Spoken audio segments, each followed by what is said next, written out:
The first all-party delegation is all set to leave for abroad to expose Pakistan's terror nexus. The Shrikant Shinde-led all-party delegation will depart today for United Arab Emirates, UAE, Liberia and Congo. Remember, this move aims to expose Pakistan's terrorism on global platform.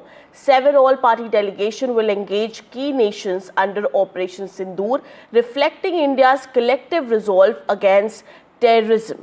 This whole move, there will be second phase also where the MPs will go out, and there's only one message that India will not tolerate terrorism when it comes to Pakistan or any terror activities.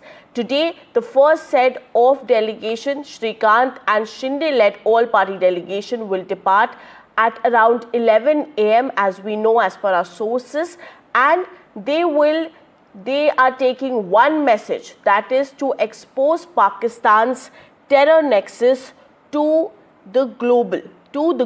I am being joined by my colleague Anushka, who I believe is joining us live from the Delhi airport. Anushka, what are you picking up from your sources? At what time will these all-party delegation leave today? That's right, Shubhangi. The first set of multi-party delegation is supposed to leave today. Group 3 and Group 4 are supposed to leave today. Group 3 is led by Sanjay Jha and Group 4 is led by Shrikant Eknath Shinde. Both the groups will be leaving for different countries today. It is supposed to be a 10-day long trip to the foreign countries, and therein the whole leaders will be in fact giving India's stance to the world. They will let the world know about India's stand on terrorism, how the terror networks are operating inside India, how Pakistan has in fact given training and also is in fact harboring terror inside its soil, and how India had launched the Operation Sindoor, and under Operation Sindoor what all had been done. That is what the Indian delegation is going to tell the world about, not just world, the global community. The parliamentarians will be meeting another parliamentarians from different countries. Therein they will be in fact meeting the Indian diaspora and think tanks as well, is what we are picking. All the multi-party delegations have been briefed by Foreign Secretary Vikram Misri about what all happened in Operation Sindoor, and how India had always reflected that India is all about de-escalation, but India will not tolerate terror in its soil and against its people.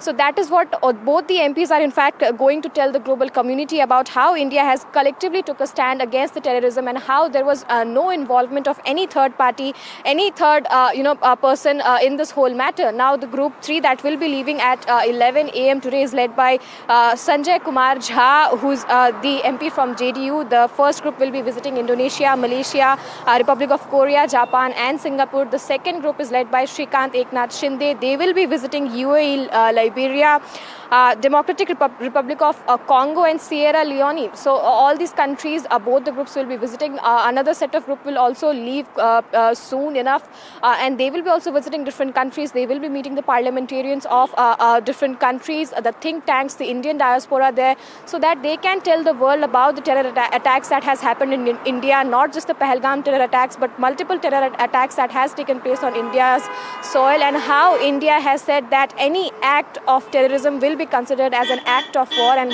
what kind of a stand India has taken against terrorism, not just this time but every time around. If something like this happens, India will once again take a stand. This whole incident happened between two countries. India had given military and non-military response. Under military response, 9 terrorist camps were neutralized, and not just that, under non-military resolve, India had given Indus Water Treaty in abeyance. So all of this will be in fact briefed to the foreign countries about how the terror groups are operating inside India, and how Pakistan is all focusing on giving terror a space on their soil, and multiple attacks on Indian Anushka, this marks India's unprecedented global messaging when it comes to messaging against terror. This is one such move where even in the past, Prime Minister Narendra Modi made it very clear that we will not tolerate terror when it comes to from any country, from any global country. This also marks as a very big messaging when it comes from India, that we will not tolerate terror, and this will also send out a message that we will not tolerate terror, and that no country has the leverage to actually sponsor terrorism. How does it actually put India's stance in the global view, and how do you think that from now global countries will view India when it comes to their agenda against terrorism? That's right. India is a country that has always focused on economic development. The Prime Minister Narendra Modi has always said on global platforms that this is not the age of war, and that India is all about de-escalation. But when any terror attack is done on Indian soil, it will be retaliated with equal force. We did see when Pahalgam attack happened, several of the tourists, 26 tourists to be very precise, lost their lives, and because of that, India had retaliated and had neutralized 9 terror camps. Even after that, India had sent a very stern message that India is all about de-escalation, but this should be on proper terms. We did see that the de-escalation happened. Eventually, both the countries agreed, and there was no third-party interference in the ceasefire agreement. Also, India had given military and non-military response. In military response, it was said that India had neutralized 9 terrorist camps. We did see the pictures that the Foreign Secretary Vikram Misri showed while doing the press briefing with media. Also, not just that, India had in fact also put hold on the India's water treaty, and India has also, after this whole attack, has said that any act of terrorism will be seen as an act of war. We do know that there has been multiple attacks on terror attacks on the Indian soil, and how India has retaliated till now. By sending this multi-party delegation, India is making it stand clear all around the globe that this is a country which is focusing on economic development. But if any terror attack strikes our country, India is perfectly capable of defending itself and retaliating the terror attacks with equal force. Over to you.